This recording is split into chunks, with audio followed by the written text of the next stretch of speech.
નમસ્કાર, spark today ન્યૂઝમાં આપનું સ્વાગત છે। દર્શક મિત્રો, બીએસએનએલના પૂર્વ તમામ જે કર્મચારીઓ છે હવે ધરણાના પ્રદર્શન કરવા જઈ રહ્યા છે। માત્ર તેનું કારણ છે કે તેઓ આટલા વર્ષો સુધી પોતાની સર્વિસ નિભાવી છે, જે ફરજ છે તે સત્યતાપૂર્વક તેઓએ પોતાની આ સર્વિસ નિભાવી છે, પરંતુ જે પ્રકારે આપ જોઈ શકો છો તેઓને હજુ સુધી પેન્શન ન મળતા તેઓ હવે મેદાને ઉતર્યા છે। માત્ર ને માત્ર તેઓનું કારણ છે કે તેઓને પેન્શન નથી મળતું, તેને લઈને જ તેઓ અગાઉ પણ આ પ્રકારના વિરોધ પ્રદર્શન કરી ચૂક્યા છે અને તમામ લોકો આજે આ સૂત્રોચ્ચારની સાથે આજે અહીંયા આવેદનપત્ર આપવા માટે આવ્યા છે। પરંતુ ચોક્કસથી કહી શકાય કે 2017 થી લઈને અત્યાર સુધી તેઓને પેન્શન ન મળતા તેઓ હવે વધુ એક વખત ધરણાનો પ્રદર્શન કરવામાં આવી રહ્યો છે અને આવેદનપત્ર પાઠવી રજૂઆત કરી રહ્યા છે। પરંતુ જે પ્રકારે કોર્ટમાં પણ તેઓ સરકાર આ કેસ હારી ગયા છે અને તમામ જે કર્મચારીઓને પેન્શન મળવું જોઈએ તે પેન્શન ન મળતા ફરી એક વખત તેઓ આ ધરના પ્રદર્શન કરી રહ્યા છે। 2017 ની અંદરથી લઈને અત્યાર સુધી તેઓને પેન્શન ન મળતા ફરી એક વખત તેઓ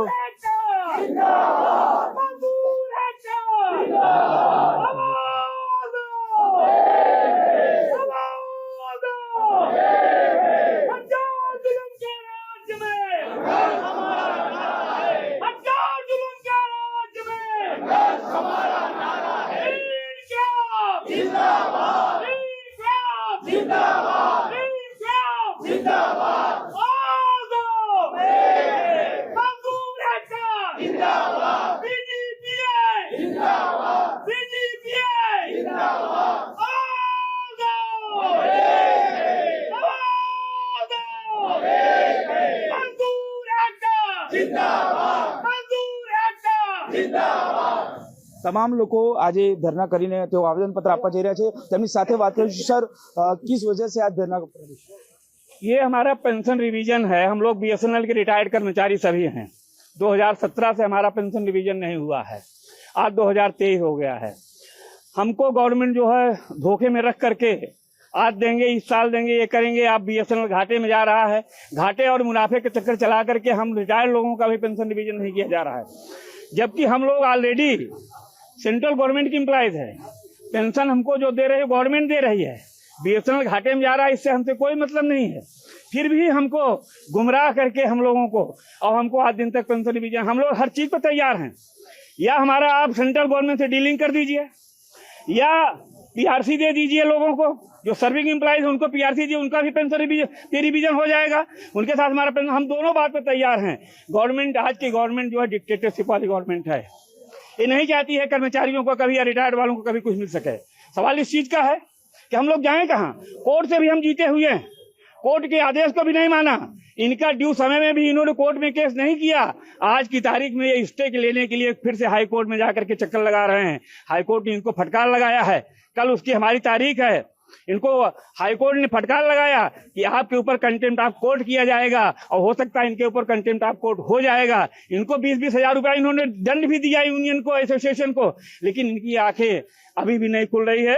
न छुटके हमारे रिटायर्ड कर्मचारियों के लिए, और हमारे पास कोई रास्ता नहीं है। रिटायर्ड के बाद हमारी लायबिलिटी बढ़ती है। किसी के बच्चे शादी नहीं हुए हैं, किसी कुछ नहीं है, गवर्नमेंट अपने लिए सब कर देती है। आज एक बार एमपी कोई बनता है, उसका एक दिन से पेंशन चालू हो जाती है, उसके सारे ड्यूज हो जाते हैं, उसकी इनकम टैक्स भी गवर्नमेंट भरती है, सारा भरती है। लेकिन कर्मचारियों के लिए इस गवर्नमेंट के पास में आज की तारीख में कुछ नहीं है। तो हम लोगों को अगर हमारा पेंशन रिवीजन नहीं होगा, ये हमारा ऑल इंडिया का आदेश है। अगर हमारा ऑल इंडिया का आदेश और भी कुछ आएगा, हम सब मिल करके हम मरणदान उपवास पे बैठने के लिए भी तैयार हैं, लेकिन मरते दम तक हम अपने हक के लिए लड़ाई लड़ते रहेंगे। मैं कभी इस तरीके से नहीं अपने कर्मचारियों के या रिटायर्ड साथियों को भी झुकने दूंगा। और हमारी आशा है कि आज जो गैदरिंग आपको दिख रही है, ये तो 1/3 ही है, 1/4 है।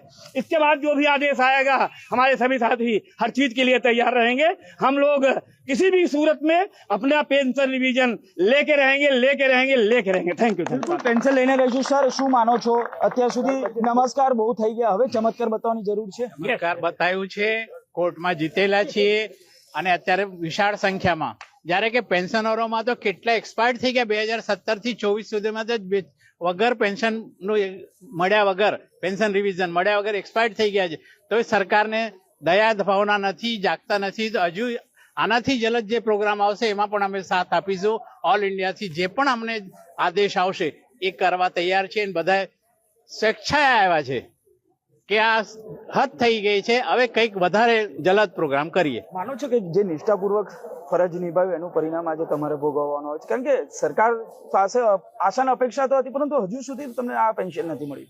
સરકારના 3 મંત્રીઓ બદલાઈ ગયા, 3 મંત્રી એ જ આશા કહેતા ગયા આપીશું આપીશું આપીશું, પણ અંદર ખાને જે સરકારી કર્મચારીઓ છે, DOT ના જે કર્મચારીઓ, એ કંઈક ને કંઈક રૂલિંગનું અપસેટ કરતા જાય.